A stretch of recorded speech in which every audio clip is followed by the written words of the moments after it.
Assalamualaikum warahmatullahi wabarakatuh. Hai sahabat mahasiswa semuanya, perkenalkan kami dari mahasiswa Universitas Malikus Saleh, jurusan Ekonomi Pembangunan, Fakultas Ekonomi dan Bisnis. Sebelumnya, izinkan kami perkenalkan diri terlebih dahulu ya. Perkenalkan, saya Miftahul Jannah dan rekan-rekan saya, Kapnia Dumaris Berpurba, Devi Friskana Baban, dan Lamro Makarios. Pada kesempatan kali ini, kami akan membahas tentang perbankan syariah dan kanun di Aceh. Perhatikan dengan baik ya, agar kamu dapat mengetahui isinya dengan jelas. Latar belakang perbankan syariah. Lembaga keuangan syariah mempunyai kedudukan implementasi yang penting sebagai lembaga ekonomi yang berbasis syariah. Di tengah proses pembangunan nasional, berdirinya lembaga keuangan syariah merupakan implementasi dari pemahaman umat Islam terhadap prinsip-prinsip dalam hukum ekonomi Islam. Lembaga keuangan syariah adalah lembaga yang menjalankan kegiatan dengan berlandaskan prinsip syariah Islam.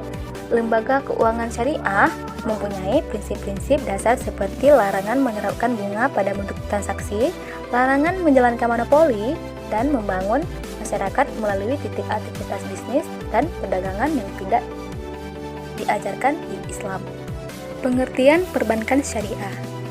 Kawan-kawan, sebelumnya, sudahkah kalian tahu apa itu perbankan syariah?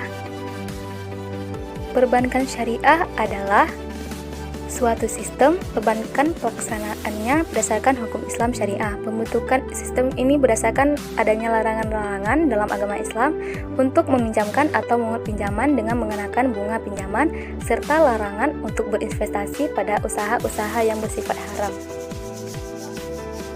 Sistem perbankan konvensional tidak dapat menjamin absennya hal-hal tersebut dalam investasinya.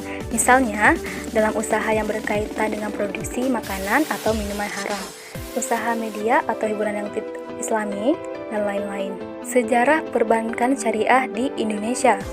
Perbankan syariah di Indonesia dimulai ketika Bank Pengkreditan Rakyat atau disingkat BPRS didirikan di Bandung pada tahun 1900 dan PT BPRS Harukat di Nagro Aceh Darussalam yang diprakarsai oleh Majelis Ulama Indonesia atau MUI melalui serangkaian lokaria bunga bank dan perbankan di Cisarua, Bogor tanggal 18 sampai 20 Agustus 1990.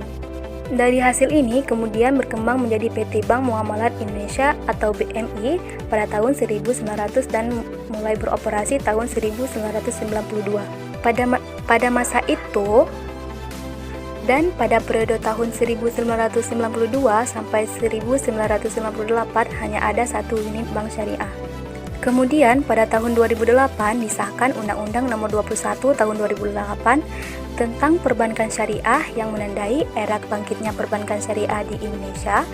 Pada tahun 2005 tercatat jumlah bank umum syariah hanya 304 buah unit usaha, syariah 19 buah, BPRS 92 buah, dan pada tahun 2009 meningkat menjadi 643 buah bank umum syariah, 25 buah unit usaha syariah, dan 133 buah BPRS. Kekurangan perbankan syariah tidak merata. Keberadaan bank syariah yaitu tidak merata dan tidak tersedia di banyak tempat memang ada benarnya. Hal itu mengingat bahwa wilayah NKRI sangat luas. Indonesia, negeri dengan 17.000 pulau yang tersebar di 34 provinsi, 415 kabupaten, 90 ketemukan 5 kota administrasi. Sementara tidak dipungkiri bahwa jumlah bank syariah itu sangat terbatas. Sudah dipastikan tidak bisa menjangkau seluruh wilayah negeri. Begitu kita keluar kota Jakarta dan masuk keluar wilayah, saat itu juga keberadaan bank syariah tidak kita temukan. Adapun kekurangan perbankan syariah, yang pertama modal dari bank konvensional. Biar bagaimanapun, pada akhirnya semua bank syariah Indonesia hanyalah anak yang dilahirkan oleh induknya yang bukan syariah. Sehingga dari segi pemodalan didapat dari induknya yang merupakan bank konvensional. Yang kedua, SDM bukan ahli syariah. Problem kedua dari segi sumber daya manusia yang menjalankan roda bank syariah, kebanyakan atau malah semuanya bukan markaya yang terdidik secara formal dalam bidang syariah. Kelebihan perbankan syariah, yang pertama fasilitas lengkap bank konvensional. Banyak orang yang berpikiran bahwa karena perbankan syariah masih baru, jenis transaksi yang dapat dilakukan hanya sedikit.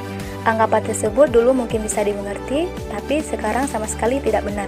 Yang kedua, finansial yang lebih aman. Yang ketiga, kita dapat berkontribusi langsung memperkuat bank syariah. Yang keempat, membantu orang yang butuh dizakati. Dan yang kelima, 100% halal.